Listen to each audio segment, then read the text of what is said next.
ඊළඟ අද අපිට මේ වීඩියෝ එකෙන් කතා කරන්න යන්නේ what is the computer කියලා. category computer hardware කියන category එක ගැන තමයි අපි මේ වීඩියෝ එකේ කතා කරන්නේ. කොම්පියුටර් සිස්ටම් දුරු human system ඒකත් වීඩියෝ දෙක. ඒකට මොකද්ද මේ computer hardware කියන්නේ?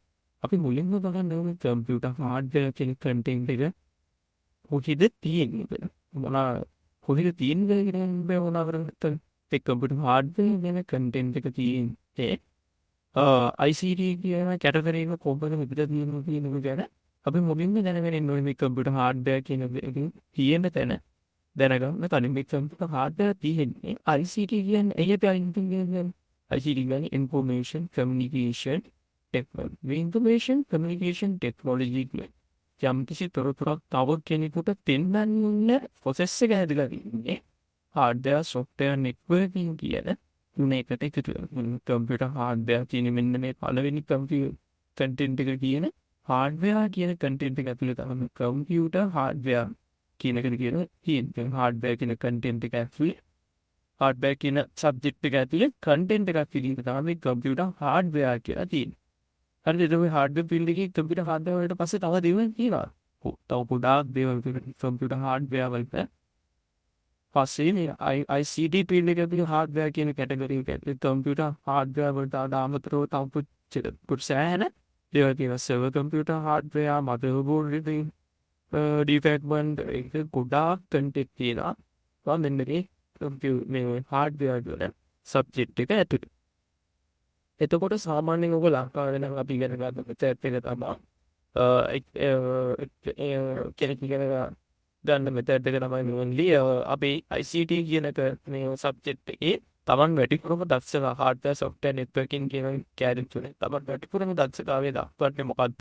ඒක තමන් master වෙන ඉගෙන ගන්නවා ඒ වගේ තමයි ලංකාව ඇතුලේ තියෙන්නේ. එතකොට මේක ICT field එක නේද මොකද ටිකක් වෙනස් වෙනවා. ඕල් සම්පූර්ණ ICT විෂය ඉගෙන ගන්න නම් hardware software networking කියන කොටස් තුනේම ප්‍රවීණයෙක් වෙන්න ඕන. ICT කියන field එක ප්‍රවීණේ වෙනවා.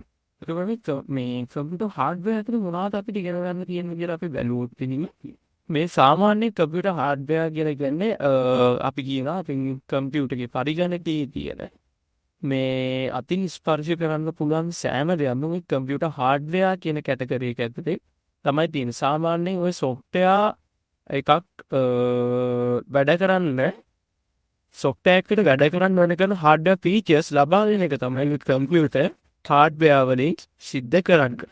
ඒතර මේ computer hardware වලින් සිද්ධ කරන්නේ මේ විදිහට අදාළ කරන features ඒ කියන්නේ software එකේ තියෙන features ටික වැඩ කරගෙන යන්න හැකියාව ලබා දෙන එක තමයි මේ computer hardware වලින් සිද්ධ කරන්නේ. මම හිතන ඔයගොල්ලන්ට fully deeply computer hardware ගැන idea එකක් එන්න ඇති කියලා. ඒක තමයි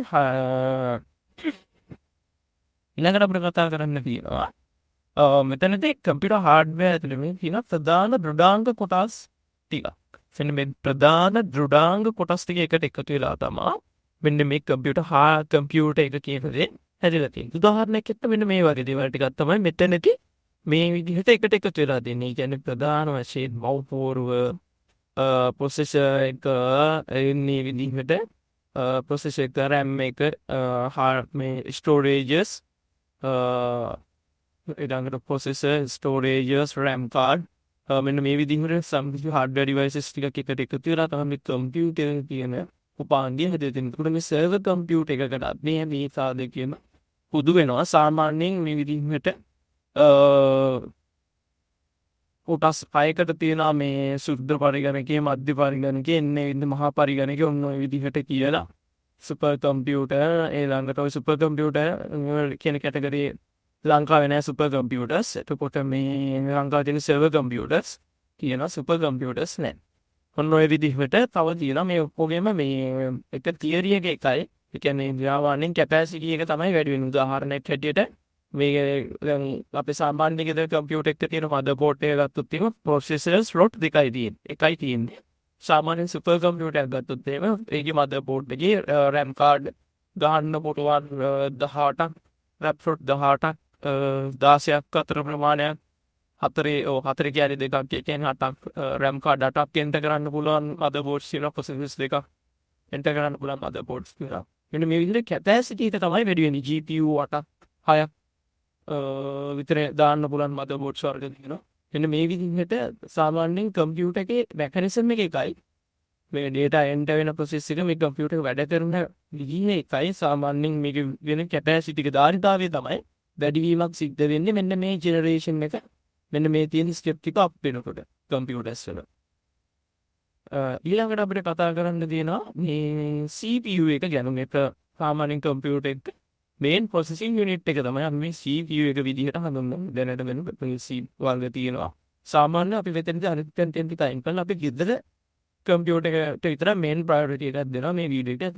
මේ CPU එක පිළිගන්නේ මේන්ලි තියෙන්නේ කියලා දැන් වෙනකොට ගෙදර අපි සාමාන්‍ය ගෘහස්ත පරිගණකවල වෙනකොට වෙනකොට තරංගකාරී සමාගම් දෙකක් තියෙනවා. Intel Ryzen කියලා. මේ සමාගම් දෙකෙන් එක එක ජෙනරේෂන්ස් යනදී එක ධාරිතාවේ අනුව වර්ග කරලා CPUs වර්ග වෙනකොට දානවා. උදාහරණයක් CPU එකකින් කරන්නේ සාමාන්‍යයෙන් තොරතුරු සැකසීම සහ මේ පරිගණකයේ තියෙන උපාංග වල මොලේ නැත්නම් ක්‍රියාකාරීත්වය සිද්ධ කරන්නේ මෙන්න මේ CPU Central Processing Unit එකෙන් තමයි. ඊළඟට අපිට කතා කරන්න තියෙනවා memory and storages. මේ memory and storages කියන කැටගරි දෙකේදී මේ memory එක කියලා කියන්නේ සාමාන්‍යයෙන් මේක අපි කියනවා මේ RAM එක. එහෙමත් නැත්නම් අපි මේ RAM එකේ තියෙන විශේෂත්වය තමයි මේ memory එක ප්‍රධාන කොටස් දෙකකට බෙදෙනවා RAM and storages. memory and storages කියලා. එතකොට මේ memory එකේ සිද්ධ වෙන සාමාන්‍ය mechanism එක තමයි එනකොට RAM වර්ග තියෙනවා. RAM ගැන කතා කරනකොට දෙකේ mechanism එක කතා කරන්නේ අපි. මේ දෙකේ තියෙන වෙනස තමයි RAM එකක current එක තියෙනකන් විතරයි ඒගොල්ලෝ memory එක තියාගන්නේ. ආවකාලික මතකයේ කියලා කියනවා. අපි මේ RAM එක random access memory. හරිද? මේ random access memory වල සාමාන්‍යයෙන් කිති වේලාවක් විතරයි වැය තියෙන්නේ. වගේම මේකේ storage එකක් කියන්නේ ප්‍රමාණයේ ධාරිතාවයත් හරිම අඩු ධාරිතාවයක් තමයි තියෙන්නේ. මේ වෙනකොට උපරිම ධාරිතාවයට යන්න පුළුවන් එක RAM card එක 32 වගේ වෙනකන් තමයි උපරිම ධාරිතාවය තියෙන්නේ. එතකොට මේ storages ගත්තොත් විදුලිය විසන්ධි කිරීමෙන් පස්සේ මේක ඇතුලේ ඒ data තැන්පත් වෙලා තියෙනවා. එතකොට මේ RAM එක කියන්නේ අපේ කම්පියුටර් එකට ඕන වෙන්නේ. RAM එක ඕන වෙන්නේ කම්පියුටර් එක ඕපන් එකේ කම්පියුටර් එක වැඩ කරන්නේ මේ වෙනකොට විදුලිය තියෙද්දි අපි Word document එක ටයිප් කරනවා කියන එක සේව් කරන්න නැතුව මේක තියෙන්නේ RAM එක. අපි මේක සේව් කරපු ගමන් තමයි මේ කියන්නේ storages වලට. සාමාන්‍යයෙන් ඕගොල්ලෝ ගන්න Word document එක ඕගොල්ලෝ වැඩ කර ඉන්නකොට location එක අහන්නේ. ඒ location එක අහන්න ඕගොල්ලෝ install කරලා තියෙන hard disk එකෙන් කොහේ partition එක location එක අපි දෙන්නේ hard disk එක. ඒකවල මේ RAM එක වැඩ කරපු ටික hard disk එකට save කරන එක තමයි එතනදී සිද්ධ වෙන්නේ. මේ දෙකේ තියෙන වෙනස තමයි විදුලිය නැති වෙනකම් මේක වැඩ කරනවා. RAM එක විදුලිය නැති වෙච්ච ගමන් මේ දත්තරික අයින් වෙනවා RAM එකේ තියෙන. ඊළඟට hard disk එකේ විදුලිය නැති වුණා මේකේ මේක save කරපු දත්ත ඒ විදිහටම කියලා. එතකොට මේකේ SSD hard disk NVMe M.2 කියලා category SSD HDD NVMe M.2 කියලා කැටගරි හතරක් යනදී මේකට වෙනකොට storages devices අපිට බලා ගන්න පුළුවන්. මේ ලංකාව ඇතුලේ SSD HDD කියන දෙක තමයි පාවිච්චි වෙන්නේ. එතකොට මේ වෙන්නේ දත්ත ගමන් කිරීමේ වේගය සහ ධාරිතාවයේ කාර්යක්ෂමතාවය අනුව මෙවැනි වගේ දේවල් වෙනස් වෙනවා. RAM card වල තියෙනවා. RAM card වල පටන් ගත්තොත් DDR1 DDR2 DDR3 ඊළඟට DDR4 මේ ළඟදී DDR5 එළියට ගිහිස්සලා තියෙනවා මේ වෙනකොට. මොන ඔය විදිහට තමයි memory and storages ගැන අපිට කතා කරන්න තියෙන්නේ. ඊළඟට hardware components components ගැන අපිට කතා කරද්දී hardware components කියනවනම් computer එක මේ on කරන්නේ computer build කරනකොට ඕන කරනවා hardware මේ components මොනවද කියලා. මේ අපි කිව්වා motherboard GPU එක CPU එක ඒ වගේම RAM cards hard disk මේ ඔක්කොම එකට සම්බන්ධ වෙන්නේ motherboard එකට. මේ motherboard එකෙන් තමයි මේ අතර connectivity එක හදන්නේ. එතකොට මේ connectivity එක හදන සෑම උපාංගයකම මේකෙන් සෑම උපාංගයකම විදුලිය ලබා දෙන එක තමයි මේ power supply එකෙන් සිද්ධ කරන්නේ. එතකොට සාමාන්‍ය මේ cooling system කියන දේ ගැන කතා කරනකොට මේ යම් කිසි විදුලි බලයෙන් ක්‍රියා කරන ඔබට බලන්න විදුලි බලයෙන් ක්‍රියා කරන සෑම උපාංගයකම මේ තාපය තිබදවීම කියන පොදු ගුණාංගය තියලා හැබැයි මේ උපාංගයක විදුලි බලයෙන් ක්‍රියා කරන සෑම උපාංගයකම මේ තාපය තිබදවීම කියන ගුණය. ඒ තාප සංලායකයක් කියලා විදුලියෙන් ක්‍රියා කරන සෑම උපකරණයක. ඒතකොට මේ තාපය එනියට මුදාගන්න මේ තාපය මැනේජ් කරන්න තමයි cooling management system එක. අපේ කම්පියුටර් එකේ අනිවාර්යෙන් ඉන්ස්ටෝල් වෙන්නේ. ඒ cooling management system එක නැතිවම අපේ කම්පියුටර් එක විනාඩි 5ක්වත් රන් කරලා තියන්න බෑ. ඔගොල්ලෝන්ට ෂුවර් නැත්නම් ඔයගොල්ලෝ කම්පියුටර් එකේ තියෙන cooling fan එක දාලා බලන්න fan එක කරන් ගන්න එපා. අයි කම්පියුටර් එක on වෙන එකම ඉන්නේ. ඉස්සරහින්ම පිටින් බුණන් ඒක කරන් ගන්න එපා. cooling system එක කම්පියුටර් එක on කරන්න බෑ විනාඩි 5කින් අනිවාර්යෙන්ම කම්පියුටර් එක shut down වෙනවා auto. මැටිකලිම කම්පියුටර් එක shut down වෙනවා cooling system එක නැති වුණොත් කම්පියුටර් එක. ඊළඟට අපිට කතා කරන්න තියෙන්නේ graphic and display hardware ගැන. graphic and display hardware එක අපිට මෙතනදී අපිට කතා කරනවා තවත් ලස්සන මාතෘකාවක් තමයි GPU ගත්තොත් තියෙන්නේ මේ වෙනකොට Nvidia සමාගමෙන් මම Nvidia සමාගම වගේ සමාගම් කීපයකින් මේ වෙනකොට වෙනකොට මේ graphic card ඉවර දානවා. මෙතනදී කරන්නේ සාමාන්‍යයෙන් hard disk එකක සිද්ධ වෙන GPU graphic මේකෙදි කරන්නේ මේ processing එක කියන්නේ central processing unit CPU කියන මේ CPU එකෙන් එහාට ගිහින්. සාමාන්‍ය GPU කියන්නේ graphical processing unit එක. ඒ කියන්නේ අපි කම්පියුටර් එකේ තියෙන display එක සාමාන්‍යයෙන් ඕනෑම කම්පියුටර් එකක processor එක ඇතුලේ යම් කිසි GPU එකක් තියෙනවා. මේ GPU එකකින් තමයි අපි කම්පියුටර් එකේ display එක ලබා දෙන්නේ. ඔය ලස්සන තියෙන රූප හැම එකම ලබා දෙන්නේ මේ processor එක ඇතුලේ තියෙන කුඩා GPU එකකින්. සාමාන්‍යයෙන් මේ GPU එක කම්පියුටර් එකට ඕන කරන්නේ. සාමාන්‍යයෙන් අපේ processor එකේ inbuilt එන GPU එක අපිට මදි වෙනවා සාම්ප්‍රදායික කාර්යයන් සිදු කරගන්න. සාමාන්‍යයෙන් high quality game එකක් ගන්න, video එකක් edit කරගන්න, මෙන්න මේ වගේ දේවල් කරන්න මෙන්න මේ GPU එක අපි කම්පියුටර් එකේ inbuilt එන GPU එක ඇත්තටම මදි වෙනවා. මෙන්න මේ විදිහට මදි වෙන අවස්ථාවකදී තමයි අපි external PCI 16 කියන software එක මෙන්න මේ GPU එක card එක enter කරලා mount කරලා අපි මේ card එක ඔස්සේ display ලබා ගැනීම සිද්ධ කරනවා. එතනදී සාමාන්‍යයෙන් 1GB වලින් පටන් අරගෙන මේ වෙනකොට GB 16 දක්වා ඒ කියන්නේ 16GB විතර GPUs එක රිලීස් කරලා තියෙනවා. Nvidia සමාගම වගේ සමාගම් කීපයකින් මේ GPU නිර්මාණය කරනවා. මම මතක නැහැ සමාගම මොනවාද කියන්නේ. එතකොට මේකේ මෙතනදී GPU එකක් පාවිච්චි කරන්න ඕන හේතුව නිසා සාමාන්‍යයෙන් GPU එකක් අත්‍යවශ්‍ය වෙන කම්පියුටර් එකකට. ඒකට තමයි කරන කාර්යය අනුව මේ GPU එකක අවශ්‍යතාවයක් මතුවෙනවා. ඊළඟට අපි කතා කරන්නේ input and output devices කියන. කම්පියුටර් එකේ input and output devices මොනවාද?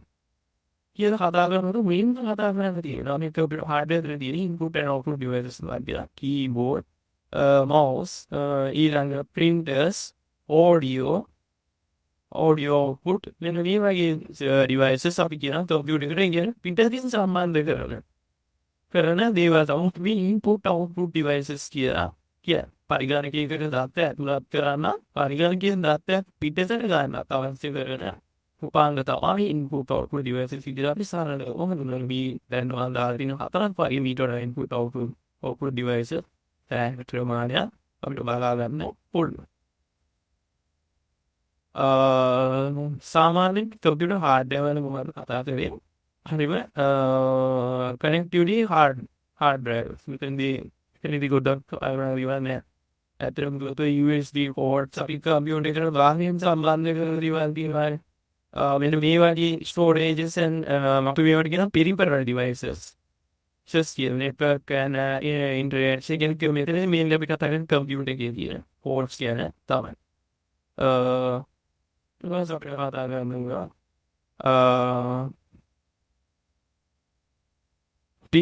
මෙතනදී කතා කරන තියෙනවා the hardware methods here. මෙතනදී යෙදින් මේ වීඩියෝ මේ කතා කරනවා ටිකක් වෙලා යන තර මේ කතා කරලා අපි මේ ටික ඊළඟ වීඩියෝ එකකින් කතා කරමු. මෙතන ඉන්න ඒ වගේම තව දෙයක් තියෙනවා. ඔයගොල්ලෝ මේ වගේ මේ වීඩියෝ වල මේ channel එක ගත්තාට ඒක අප්ලෝඩ් එකේ hardware සම්බන්ධව ඔයගොල්ලෝ වීඩියෝ වැඩි ඔයගොල්ලන්ට මේ දේවල් ප්‍රමෝයන්න ඕනේ නම් අපි free course එකක් කරනවා. ඒකට ඔයගොල්ලන්ට join වෙන්න පුළුවන්.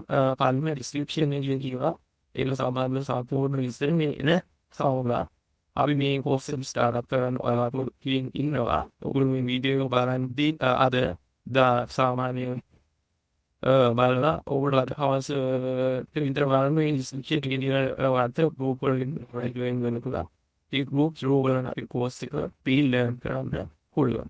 හොඳයි ඒක මේ මෙච්චරලා ආවෙන් වලින් thank you මේ කාර්යකර පස්සේ වීඩියෝ එක කරන්න ඉස්සන්නේ වීඩියෝ ඔන්ගින් පොතා මාරිය වීඩියෝ වැඩි හිතන්න එපා මම කොහොමද කියන්නේ අයින් පොතක් වැඩි මොකක්ද නෝත් කියනවා නේද මේ හදිසියෙ මේ වීඩියෝ එක දාන්නේ ඒකෙන් සෙස්ක්‍රිප්ට් කරා මම මොකද බින්නේ මම වීඩියෝ වලලා මොහාරු කරනවා අමෝපන් thank you ඕනම අපි පින් course එකත් සම්බන්ධ වෙන්නේ my description is your input. We course it. You have your bonus. You just